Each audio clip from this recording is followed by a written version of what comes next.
tarde, desculpa, só para não iniciar o tempo, só dar um adendo aqui, que amanheci sem voz, então eu gostaria de não estar nervoso, mas o corpo fala. Então, eu gostaria de dizer que não estou nervoso, mas o corpo falou mais que eu. Estou aqui hoje sem voz, mas eu espero que isso não vá atrapalhar esse momento, tá bom? Fique à vontade. Obrigado. Podemos. Excelentíssimo senhor presidente, senhor ministro relator, demais membros desta coluna da turma, eu saúdo todos os presentes, em especial os professores e colegas que estão aqui. Para mim é uma honra poder fazer parte desse momento. Para mim é uma grande conquista por si só estar aqui. É com respeito e gratidão que me coloco nesta tribuna, na condição de advogado do senhor Sérgio Marinho, para sustentar este recurso especial. O ponto central dessa discussão está na decisão do Tribunal de Justiça do Estado de Goiás, que manteve a pronúncia do réu, e mesmo sem haver provas e indícios suficientes de autoria. O que está em análise aqui, então, não é o mérito, porque isso já foi objeto tratado na apelação. A pergunta que não quer calar hoje é: a decisão de levar o réu para julgamento pelo júri respeitou a lei? A resposta, com base no processo e no Código de Processo Penal, é, com todo respeito, não. E não se trata aqui de reexame de prova. O que pedimos é a revaloração da prova. Ou seja, precisamos verificar se os elementos usados nesse acordo são realmente suficientes, como exige a lei.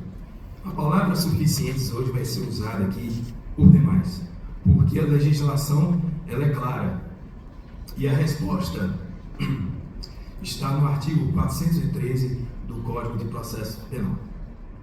O juiz só pode pronunciar alguém se houver indícios suficientes de autoria. E os suficientes, como está no Código, não está aí à toa. Não basta uma suspeita, não basta um simples comentário, não basta um boato, não basta uma dúvida, não basta testemunhas de ouvir dizer. A lei exige mais. Ela exige que haja consistência, algum grau de certeza, ainda que inicial. No caso, o tribunal se apoiou aqui em depoimentos que não passam desse limite. Primeiro, a gente viu que uma irmã da vítima que ouviu dizer que foi o réu. Uma segunda testemunha, essa ocular, ela afirmou que não viu quem atirou, pois os autores usavam capacete. E um terceiro apenas relatou que, por extrema coincidência, o réu tem uma moto preta, mas isso não liga diretamente ao crime. Então, pergunto, como é possível dizer que esses indícios são suficientes? Nenhuma testemunha reconheceu o réu, nenhuma prova técnica, nenhuma filmagem, nada que ligue a participação do réu às acusações. O fato ocorreu em 6 de dezembro de 2023. Guardem essa data, senhores e excelências, porque ela será fundamental mais adiante. Sabemos aqui que essa corte não revisa provas, como eu já falei. E aqui não se trata de reexame, mas sim de revaloração jurídica. A pergunta é: o que foi considerado como prova tem força legal para justificar a pronúncia? É isso que o STJ proíbe. E deve analisar quando há violação da lei. E já foi decidido nessa casa. Testemunho de ouvir dizer não é, mais uma vez, suficiente para justificar uma pronúncia. Se a base são boatos, então a exigência do artigo 413 do Código de Processo Penal não foi cumprida. A lei, então, foi mal aplicada. E se a lei é mal aplicada, o acordo deve ser corrigido. É importante frisar: o acórdão considerou como válidos, mais uma vez, relatos de testemunhas que não viram o crime acontecer, mas apenas reproduziram boatos, ou seja, testemunhas de ouvir dizer. Quem apenas repete o que ouviu, sem identificar a fonte, sem certeza dos fatos, não contribui para a verdade dos acontecimentos. Então, essa é uma única ligação que o nosso réu tem, o nosso cliente tem entre o crime e os fatos. Apenas especulação. E é muito comum se dizer que, na dúvida, deve-se mandar o réu a júri. Muitas decisões se amparam nessa ideia que chamamos de indúbio pró-societal. Mas essa expressão, ela não tem respaldo jurídico. O ministro Rogério Schietti já declarou que não há indúbio pró-societal no sistema acusatório brasileiro. O que há é a presunção de inocência. Ora, na dúvida, o que a lei manda dizer é não pronunciar e não mandar para denúncia, ou desculpa, para pronúncia. O réu só deve ir a júri quando tiver indícios, mais uma vez, suficientes, tiver certeza e não apenas indícios do que aconteceu.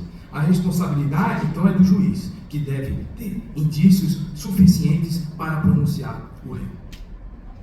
E aqui eu trago uma tese subsidiária. Além de tudo que já foi falado, tem um segundo ponto, que é muito grave. O Ministério Público aditou a denúncia para intuir o crime de feminicídio autônomo. Veja, e ele está previsto no artigo 121A do Código de Processo Penal. Acontece que ele só passou a vigorar, entrou em vigência no nosso ordenamento, em 2024. Ora, o crime aconteceu, como já vimos, em dezembro de 2023, antes da vigência da nova lei. Aplicar essa norma viola frontalmente o artigo 5º da nossa Constituição, em seu inciso 40. Ela porque há a proibição da retroatividade da lei penal mais grave, ou seja, é ilegal e não pode produzir efeitos neste caso. Por tudo isso, excelências, com todo respeito, essa defesa pede que o recurso especial seja conhecido e provido. O acórdão do Tribunal de Justiça do Estado de Goiás seja reformado e que seja determinada a despronúncia do réu, com base no artigo 414 do Código de Processo Penal, pelos seguintes motivos: falta de indícios suficientes, aqui já relatado, como exige o artigo 403 do Código de Processo Penal, a aplicação indevida do artigo 121A do Código Penal, e por quê? Porque é um fator anterior, esse fato ocorreu antes da vigência, ou seja, violando o princípio da irretroatividade da lei penal mais gravosa. Senhoras e excelências, eu vou aproveitar o meu tempo e vou pedir licença mais uma vez. E aqui é para fazer um agradecimento pessoal. Essa é a minha primeira sustentação oral nesta corte. E é a realização de um sonho. Quem acreditou nesse sonho, quem deu esse primeiro voto nesse sonho, nem fui eu. Foi a minha esposa que aqui se encontra. Ela acreditou em mim antes que eu pudesse acreditar. E estar aqui hoje é honrar esse voto de confiança. Então, começar a vida, começar uma nova carreira após os 40 anos é um ato de coragem, mas que sem o apoio familiar nada disso seria possível.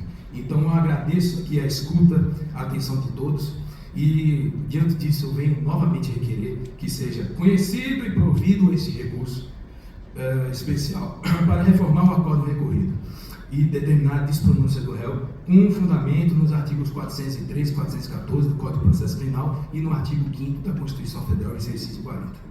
Muito obrigado. Obrigado.